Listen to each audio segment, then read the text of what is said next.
Nah, jadi saya pikir saya nggak mau tambah lagi, tapi masih banyak kejadian-kejadian. Walaupun saya di rumah, tapi saya terus mengikuti berita. Saya lihat satu persatu kok jadi ngawur-ngawuran ya. Nah, jadi ini yang perlu saya sampaikan. Yang terakhir, saya mau beri masukan untuk negara, begitu juga untuk oligarki, saudara, berkaitan dengan tadi yang disampaikan oleh Habib Muhammad bin Hussein soal PSN, proyek strategis nasional, saudara. Bukan rakyat tidak mendukung, bukan ulama tidak mendukung, bukan habaib tidak mendukung. Kita mendukung proyek strategis nasional, tapi proyek tadi nggak boleh melanggar aturan. Jangan nubruk aturan, jangan menindas rakyat, jangan merampas tanah rakyat, nggak boleh, haram. Silakan bikin proyek strategis nasional, ayo diskusikan. Diskusi dengan DPR, diskusi juga dengan ormas-ormas yang ada di Indonesia, diskusi dengan para tokoh, cari masukannya, mana yang pantas untuk dijadikan proyek nasional, mana yang nggak pantas dijadikan proyek strategi nasional, saudara. Proyek strategi nasional itu kucuran dananya bukan sedikit, nah, belum lagi yang korupsi, saudara. Nah, jadi sekali lagi, bukan kita tidak mendukung PSN, kita dukung, tapi ikut aturan. Nah, kalau nggak ikut aturan, saudara, ya kita lawan. Apalagi kalau ada rakyat yang diusir, rakyat dipukul, baik itu yang terjadi di wilayah Tangerang atau di wilayah Rempang. Nah, saya udah teriak-teriak soal Rempang dari mimbar ke mimbar, panggung ke panggung. Stop cara-cara begitu. Masih tetap aja sampai sekarang dilakukan ya, Pak. Nah, kalau begitu caranya, ya siap-siap aja rakyat bakal revolusi. Ini bakal meledak ini ya, Pak. Kalau terus-menerus rakyat ditekan, diusir, dirampas haknya, mereka bakal melawan. Nah, kalau itu terjadi, habaib ulama akan bela rakyat.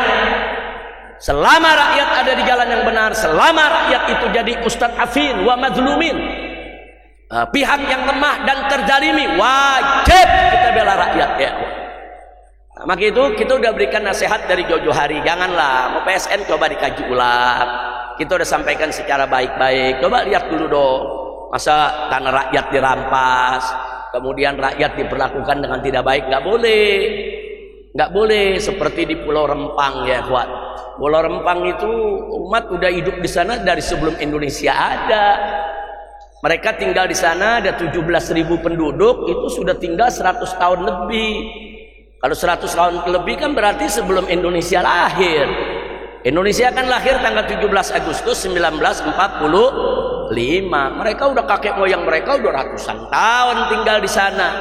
Nah, tahu-tahu sekarang mereka dituduh penghuni liar, nggak punya sertifikat. Orang dulu nggak ada ngurus sertifikat. Kadang-kadang girik aja nggak punya. Tahu-tahu datang pengusaha punya sertifikat. Dari mana tuh sertifikat? Dengan alasan ini kami punya sertifikat, wilayah ini kami yang punya. Maka 17.000 masyarakat Melayu yang sudah ratusan tahun tinggal di Pulau Rempang dipaksa harus pindah. Ini nggak betul, lagi-lagi oligarki yang terlibat, saudara. Nah, jadi kita kasih tahu kepada para oligarki, jangan sombong lah, jangan mentang-mentang kaya raya, punya duit, bisa beli pejabat kanan kiri, terus mau seenak-enaknya. Jangan, hati-hati. Saya pengalaman dulu di tahun 98, sebelum 98 begini nih. Pada sombong, saudara, pada nggak tahu diri, akhirnya meledak, masyarakat ngamuk di mana-mana. Nah, kita nggak mau terulang lagi tahun 98. Saudara, kita ngalami betul 98 juga kita sudah nasihati, para konglomerat, jangan sombong, jangan semua usaha rakyat kecil diambili satu persatu oleh mereka. Hati-hati, rakyat kecil nggak bisa bersaing. Rakyat yang kecil nggak bisa bersaing dengan konglomerat. Tapi kalau mereka sudah marah, nah, mereka bisa ngamuk, mereka bisa revolusi, dan itu terjadi.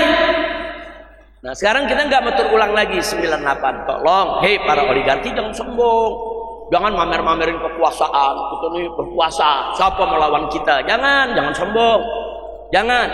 Saya termasuk yang protes. Apa tuh mau unjuk-unjukin patung naga segede-gedenya ya, ikhwan? Ada apa? Mau bikin patung naga? Bikin patung naga di rumahnya, bikin patung naga di kelentengnya, bikin patung naga di rumah-rumah ibadah mereka, ditaruh di tengah jalan, di tempat fasilitas umum, segede-gede alihim. Maksudnya apa? Mau nunjukin begitu. Nih, gua mau pamer. Gua bisa bikin apa aja. Begitu. Hati-hati, hati-hati. Hati-hati ya ikhwan. Jangan pamer-pamer begitu. Kalau kamu bikin patung naga di negeri Cina sana, silakan. Ini negeri mayoritas Islam, apalagi saudara tanah Banten. Jakarta Banten ini identik dengan Islam. Saudara ngelihat patung naga begitu, masyarakat melotot semua. Kiai-kiai melotot semua. Ini mau pamer dewa, mau pamer agamanya, atau mau pamer kekayaannya. Gua kaya, gua mau bikin apa aja. Kenapa? Jangan, hati-hati. Nah, saya minta kepada pemerintah juga untuk mengkaji lagi. Nggak pantas, itu perbuatan yang nggak elok, nggak pantas. Bangunlah, silakan bangun rumah sakit, bangun gedung-gedung yang manfaat, bangun pasar-pasar yang halal, bangun perumahan-perumahan yang bisa dibeli oleh semua pihak. Silakan. Kita nggak anti pembangunan ya Pak. Silakan bangun, tapi ada aturan-aturan yang nggak boleh dilanggar. Pinggir laut itu milik negara, bukan milik pribadi. Kalau pinggir laut milik pribadi, nanti orang bisa menyelundupkan apa saja. Saudara, bisa menyelundupkan orang dari luar negeri masuk kemari tanpa paspor, bisa menyelundupkan senjata. Saudara, untuk dia berbuat tidak baik di negeri kita, bisa menyelundupkan narkoba. Nah, jadi pinggir laut itu sepanjang pantai semua harus jadi milik negara dan harus dijaga oleh negara, saudara. Jangan diberikan privilege atau hak-hak pribadi siapapun. Saudara, mau Cina ke, mau Arab ke, saudara, mau siapapun mereka, jangan diberikan hak pribadi untuk mengatur laut, saudara. Laut milik negara, negara yang harus atur, negara yang harus jaga. Nah, karena itu bagian daripada pertahanan negara kita. Jebol di lautnya, jebol pinggir pantainya, maka macam-macam barang akan bisa diselundupkan ke negeri kita. Narkobanya, senjatanya, kemudian human traffickingnya, saudara, penjualan manusianya, semua bakal masuk. Nah, jadi sekali lagi, ini yang ingin saya sampaikan. Ya, saya sudah 2 minggu ini nggak ceramah, nggak teriak, tapi saya terus ikuti semua berita ya, Pak. Nah, ini nasihat kita sampaikan dengan ikhlas, dengan tulus. Saudara, tolong pemerintah jangan dimanja itu oligarki. Kita tidak memusuhi oligarki. Mereka mau bangun silakan, mereka mau dagang silakan, mereka mau bisnis silakan. Tapi ada norma-norma agama jangan mereka langgar, norma-norma budaya jangan mereka langgar. Jangan. Dan jangan adu domba umat, jangan. Oh, ini yang ribut santri nih, dia bayar santri lain untuk turun bela dia. Jangan. Oh, ini yang memfatwakan haram ulama nih, dia bikin majelis-majelisan, sudah. Dia kan ada ulama, ada ulama-ulamaan. Ada majelis ulama, ada majelis ulamaan, saudara. Ini divide et impera ala Belanda. Diadu domba. Kiai diadu domba, kelompok diadu domba, saudara. Dan jangan sok jago pakai nurunin preman, saudara, nguber masyarakat. Jangan. Saudara, saya udah lama nggak nurunin laskar, tapi kalau begini modelnya lama-lama kita turunin juga, saudara. Jangan nantang, jangan preman. Ada tokoh aktivis huber, aktivis dipukulin, saudara, sama preman. Jangan, saudara, jangan dipikir tuh Habib takut, ulama takut, kiai takut, aktivis takut. Enggak, kita enggak takut. Cuma kita tahu diri, nggak mau diadu domba sesama anak bangsa. Kalau kita ribut di bawah sesama kita, oligarki tepuk tangan. Nah, berhasil kan? Gua adu lo. Karena kita ribut sama kita, saling lapor satu sama lainnya. Nah, setannya yang ketawa. Nah, justru saya lagi ajarin umat, setan sama setan kita adu. Jangan kita diadu sama setan. Lu betul-betul lagi. Gua nggak nanya kayaknya. Kalau tadi Habib Muhammad nanya, betul. Saya nggak nanya, main betul-betul lagi. Kelihatannya udah mulai emosi semua. Ini dia nih gara-gara makan kerak telur kali ya. Apa pala ikan asin yang dimakan? Masya Allah, kira-kira jelas ya. Nah, ini kita sampaikan nasihat. Saya sudah sampaikan ke atas, saya sudah sampaikan kanan kiri. Kan kita kan sebelum teriak di mimbar kita mesti sampaikan dulu ya, kawan. Kita sampaikan baik-baik, ini begini semua. Soal naga saya sudah sampaikan juga. Janganlah itu kalau dibuat di wilayah vihara mereka silakan, dibuat di tempat ibadah mereka silakan, dibuat di jalan, ditonton orang. apalagi daerah Banten yang identik dengan daerah Islam ya ikhwan, jangan main-main. Jadi wajar kalau orang Banten ngamuk, saudara. Nah, jadi sekali lagi saya setuju apa yang tadi sudah disampaikan oleh Habib Muhammad bin Hussein soal laporannya bagaimana sikap FPI sebetulnya. Kita mendukung semua gerakan rakyat di mana saja, saudara, selama untuk membela negara, membela agama, membela rakyat, membela kebenaran, membela yang hak. Kalau bela yang salah enggak, kita enggak boleh terlibat di sana. FPI tidak boleh untuk membela yang salah siapapun dia ya, Pak. Kalau salah katakan salah, benar katakan benar. Nah, itu yang saya mau sampaikan. Mudah-mudahan insyaallah Allah Subhanahu wa taala menjadikan negara kita baldah thayyibah wa rabbun ghafur. Amin ya rabbal alamin. Ayo sebelum kita tutup dengan mahal qiyam, juga katanya ada nasi uduk ini malam. Kayaknya nasi uduknya udah dingin nih.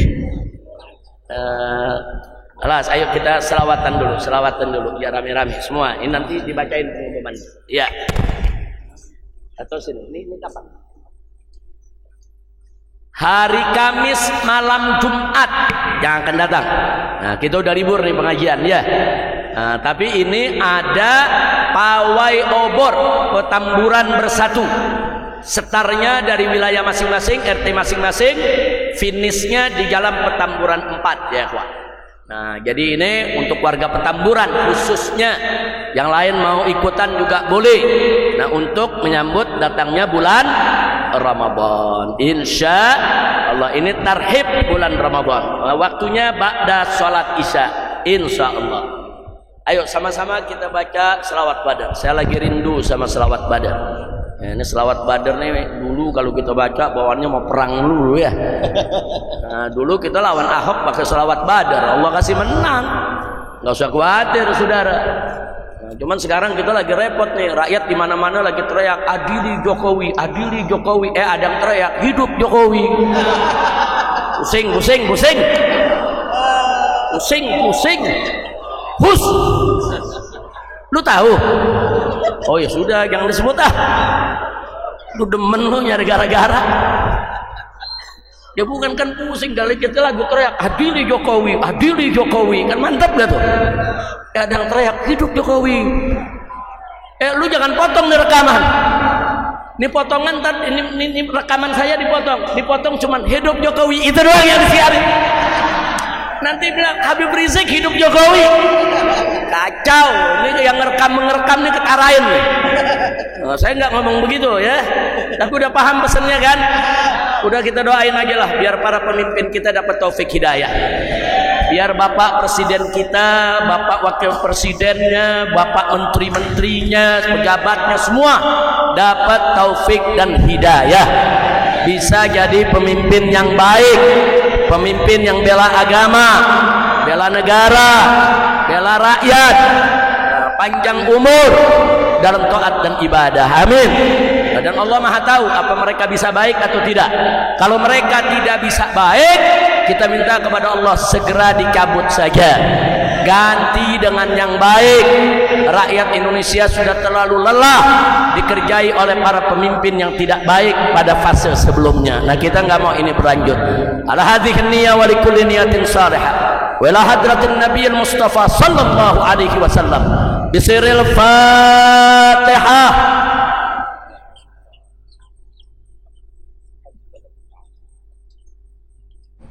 Oke teman-teman semua, itulah tadi ceramah dari Habib Rizik Syihab yang ya ceramah beberapa minggu yang lalu ya, tapi masih sangat penting untuk kita dengarkan, dan apa yang beliau sampaikan sangat bijak dan penuh dengan ilmu. Apa yang beliau sampaikan bahwa terkait masalah PSN atau proyek strategis nasional itu tidak ada ya masyarakat atau tokoh masyarakat atau ulama yang menolak apa itu namanya PSN. Banyak tokoh nasional bahkan ulama yang menolak PIK 2 itu karena proses pembangunannya yang sangat-sangat merugikan masyarakat. Bahkan ada salah satu menteri di kabinet yang berkuasa saat ini itu menyebut bahwa PIK 2 itu bukan bagian dari PSN. Jadi, jika ada yang menolak PIK 2 pun, itu sama dengan tidak menolak PSN, Proyek Strategis Nasional. Nah, selain soal PSN, ada juga yang sangat menarik yang disampaikan oleh Habib Rizik Syihab, yaitu terkait masalah patung naga yang ada di pintu gerbang PIK 2 kalau nggak salah ya. Dan namanya patung itu biasanya dipakai untuk simbolisasi. Jadi memang kalau ada penolakan tentang patung naga itu menurut saya itu sangat wajar ya, karena memang Banten itu identik dengan ajaran Islam. Nah, membangun di tanah Banten yang identik dengan budaya dan adat istiadat ajaran Islam justru dipertontonkan dengan patung naga yang begitu besar ya. Tentu saja itu akan menimbulkan penolakan, dan hal ini itu mengingatkan kepada saya dengan kejadian yang pernah terjadi di Tuban. Nah, di Tuban itu pernah ada salah satu wihara atau kelenteng atau tempat peribadatan lah di Tuban membangun patung dewa yang sangat besar. Kalau nggak salah itu patung dewa perang, entah apalah namanya. Dan hal ini itu menimbulkan protes ya dari masyarakat setempat di kota Tuban. Apalagi Tuban itu yang seperti kita kenal itu sebagai kota wali ya, para wali. Padahal patung tersebut itu masih di wilayah tempat peribadatan mereka, artinya bukan di tempat area umum. Dan itu saja menimbulkan protes dari masyarakat setempat. Dan di PIK 2 ini ada di pintu masuk patung naga ini. Nah, jikalau kita berandai-andai jika PIK 2 ini salah satu termasuk PSN, itu artinya patung tersebut itu masuk di area umum gitu. Nah, jadi wajar ya jika ada penolakan terkait masalah patung juga. Dan kita balik lagi di masalah di Tuban, apa yang terjadi dengan patung yang ada di Tuban tersebut. Patung tersebut itu runtuh dengan sendirinya. Apakah nanti PIK 2 ini akan bernasib sama dengan patung dewa yang pernah ada di Tuban? Nah, kita tunggu apa yang terjadi selanjutnya.